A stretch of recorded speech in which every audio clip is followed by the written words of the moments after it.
Welcome to Performance Dynamics, the podcast where we dive deep into the intricate factors that drive success in sports and business.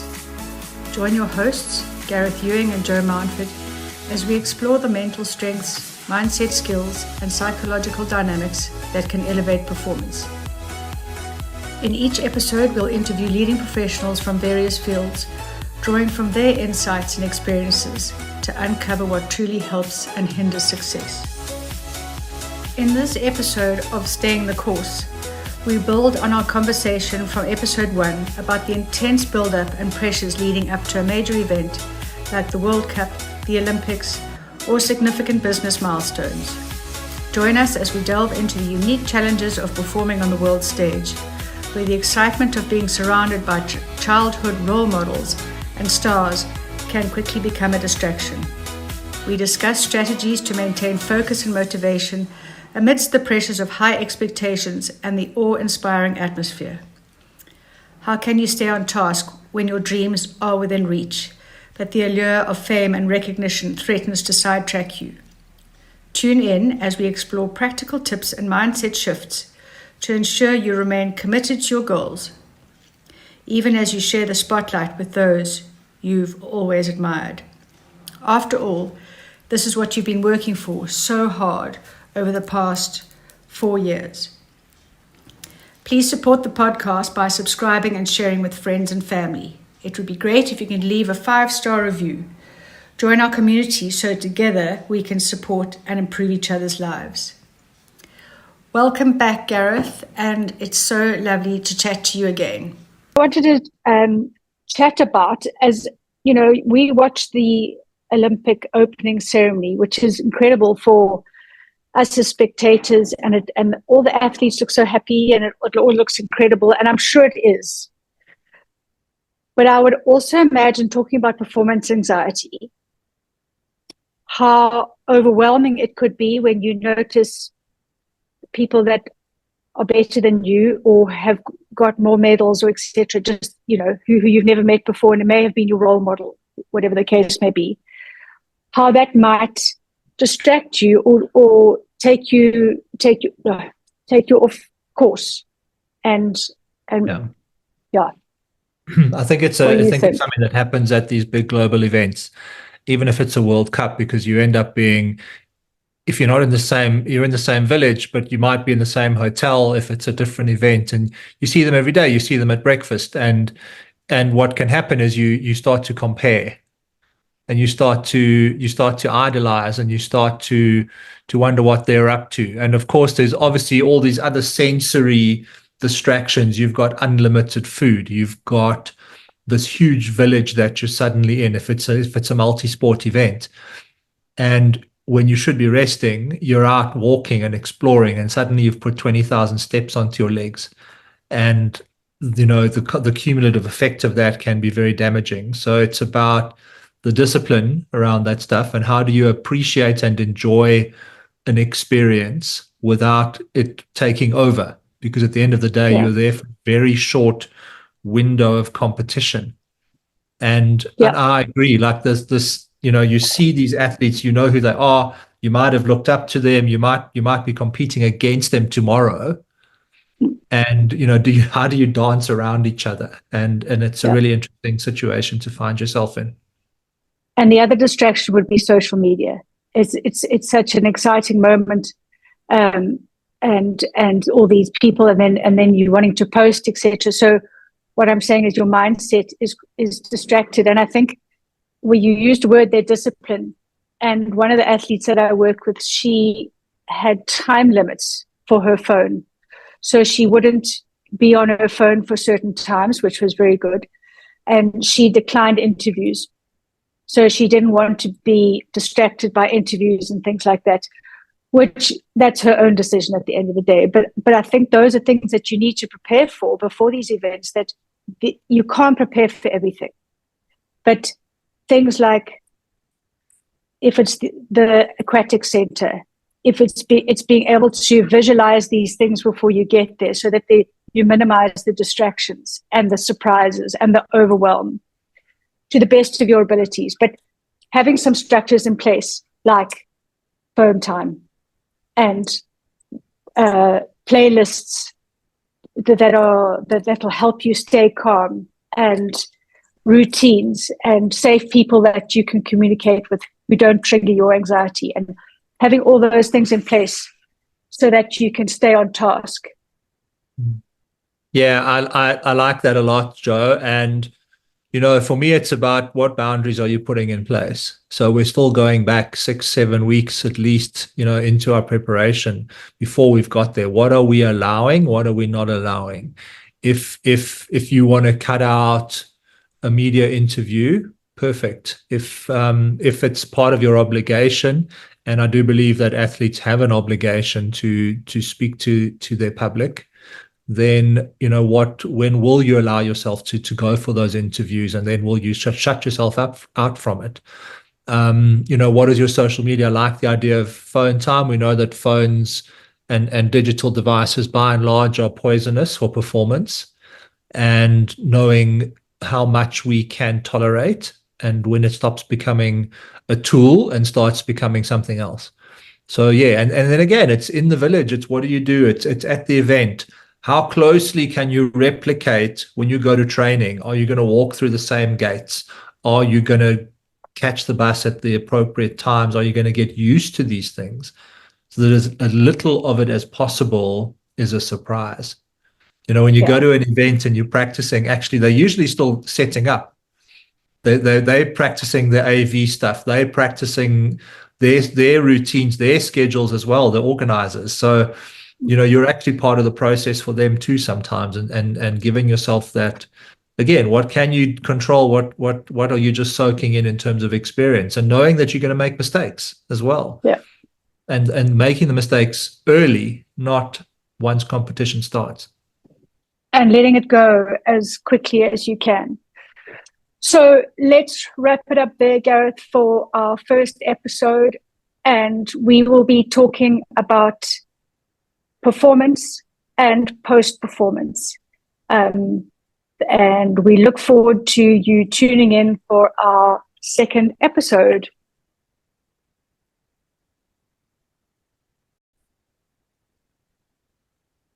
So welcome back.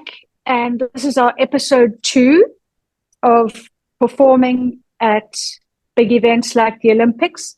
In our previous episode, we discussed the preparation time, the building up to a big event, and some of the challenges that you might face. And then we also spoke about some of the things that could help you in order to prepare.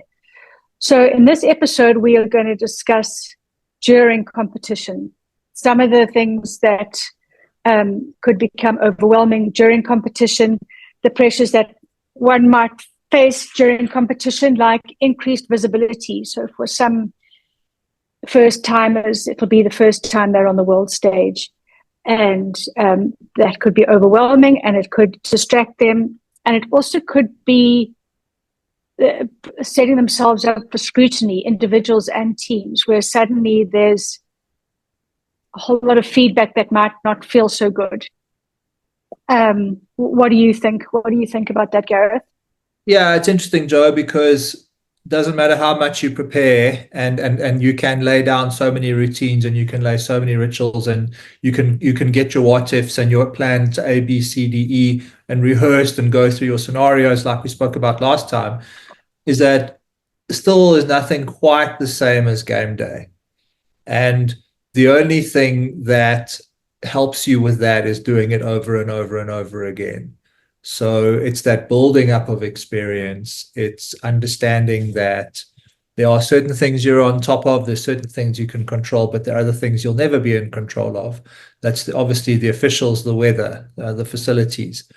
So yeah, it's an interesting space to get into, and it's also, it's a culmination. It's all the buildup, and now the buildup is about to be expressed, and that in itself can create a little bit of anxiety. The stadium wasn't full the last time you went there for training. It's full now. The DJ's on sync. He's got his stuff going, and the noise and the lights and everything are in place. So it's a little shock to the system, And those teams, those athletes who can put that to one side and embrace what's happening between the lines or in the lane, those are the ones that are going to be successful. Yeah. There are two things there that you brought up that I want to cover. And as you said, you can never reenact the real day, like the game day. You can't practice that. And what was interesting in the US Open, in the men's final with Sinner and Fritz, they were hitting the ball so hard, and the commentators were saying you can never account for the extra adrenaline in a final. Like, they wouldn't be able to replicate that again. And I don't think they were able to keep it going. But it was just in that first set, the adrenaline just took their hitting to another level. And that's what you need to think about too in any performance is how much is your adrenaline going to help you? And I mean, even proprioception, your body in space, how does that change things? But it's just an awareness. That's what we were talking about previously, is having the awareness of these things. It is an awareness, Jo, but it's also understanding it can feed performance or it can take away from performance. Yeah. So is that adrenaline, that little bit of understanding, oh shit, I'm in my survival state here. I need to get back into the thinking part of my brain, and use that. So am I responding with that adrenaline towards performance, or am I responding towards overreacting to the umpire or worrying about little things that aren't going to make a fundamental difference? Have I suddenly can't find my playing shirt 2 minutes before the game because I've just lost my sense of self and where I am in a situation. Okay. So that's when the attention, those routines become so important. Yeah. And that's when it's recognizing your attention is diverted. And what is the trigger to bring me back? How do I do that? The other thing that you spoke about is the noise. And we've had this discussion before. It's like, if you think about the rugby that we've just, South Africa and New Zealand, because and in the Olympics, the DJ is pumping that music. The crowd is very noisy. Some people are heightened by that, and that increases their performance drive. Yet others are hindered by that, and it also you struggle to be able to communicate, if it's with your players or your coaches, right? With instruction. That's something that, again, you can't really prepare for. Although Erasmus does, he walks around with that speaker. I mean, that's the reality, isn't it? Yeah, and you can prepare for it to a point. You train your nonverbal communication. You train your signaling. You train your repetition and your positioning. I can remember when I worked in the US, the football teams trained with huge speakers around the field all the time. And they just played crowd noise and music the whole time so that people got used to getting their calls across to each other.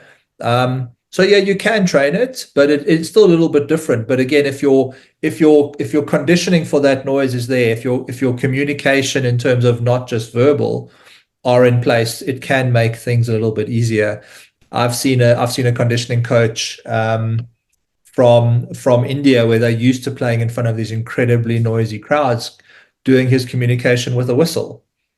So blowing a whistle when the players needed to change position or change to the next routine. So you find your tools to get around it. But when you're in the space, it's that sense of overwhelm. It's suddenly like, okay, this is real.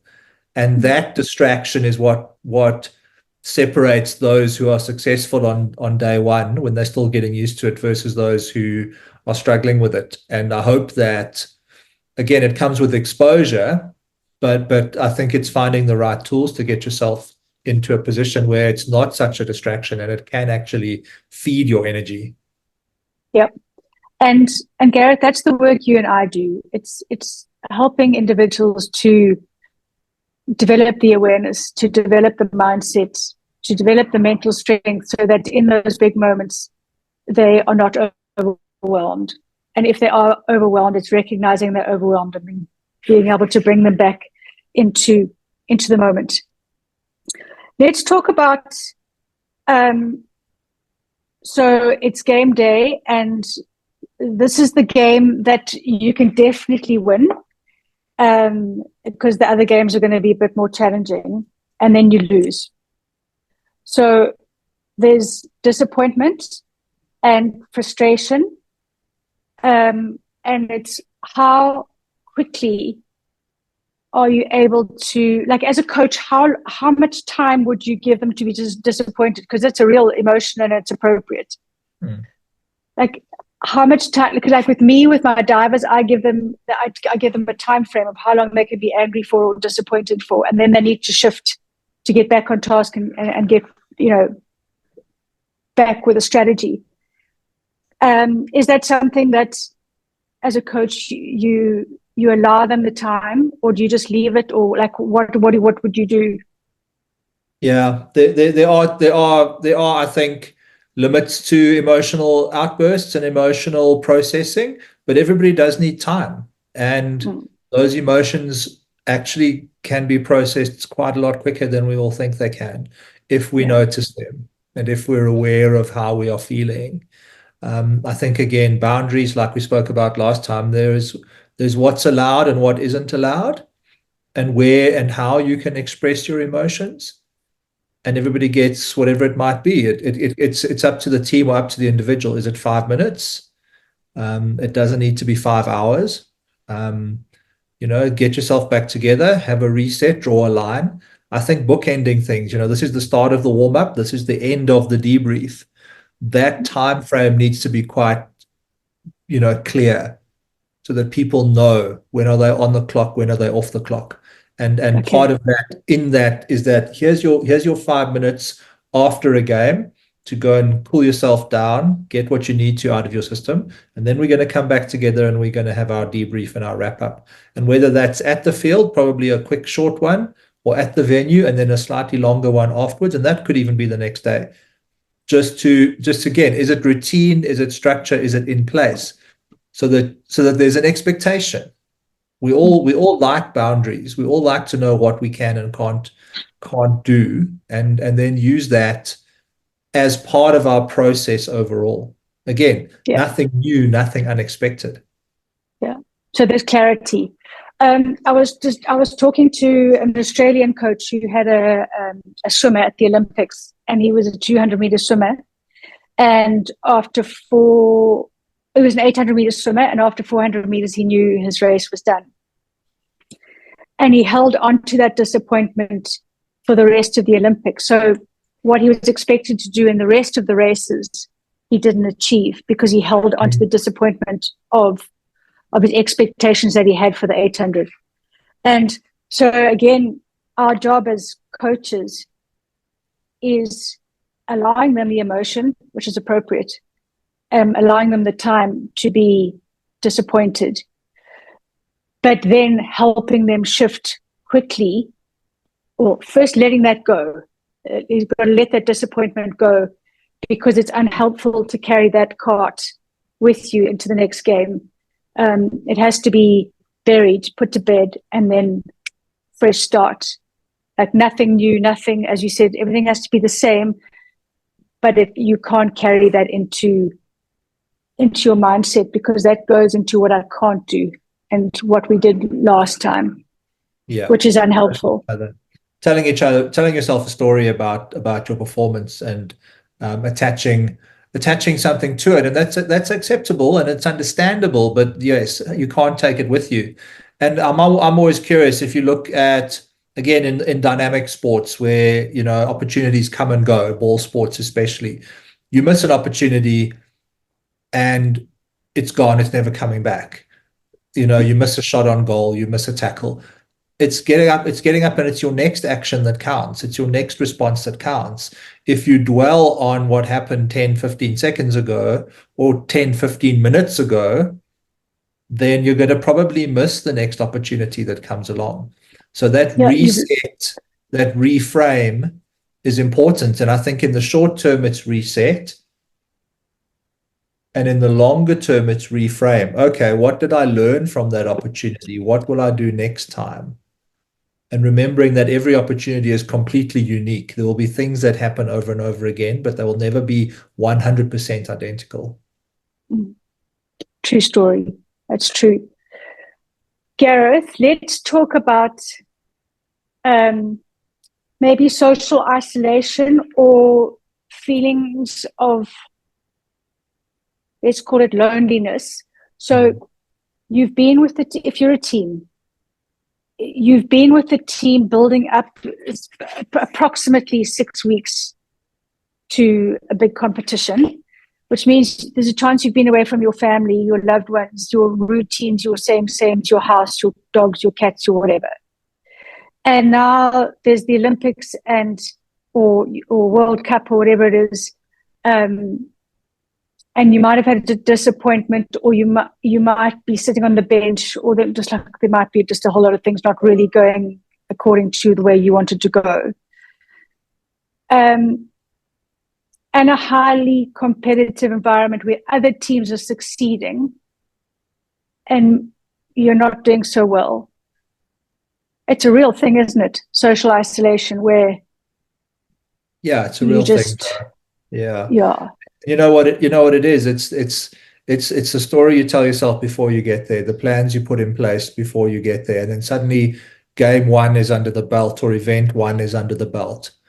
And if you're very fortunate and it goes to plan, and then you have this momentum and you take that forward. Or if it doesn't go to plan, then you feel like you've lost momentum, and now you're picking it up again, and you don't necessarily have that crutch that you may have at home. Not so easy to get hold of whoever you like to speak to at home if there's a 6 or 8 hour time difference. So those things are in place. And also what can happen, and this is why we go back to the themes around social media and how much time do we spend on our devices, is the expectation gets built up before the first interaction, the first competition. And then the second one, or the first one is out the way, and it didn't go the way that everybody wanted it to. They don't have your context. And if you're not careful about who you engage with, you start to believe their story about you. And that changes the story you tell about yourself. And that can be quite dangerous, because they don't know what preparation you're in. They don't know what your plans are. They don't know what actually went well or what didn't go well. All they see is what they see on TV.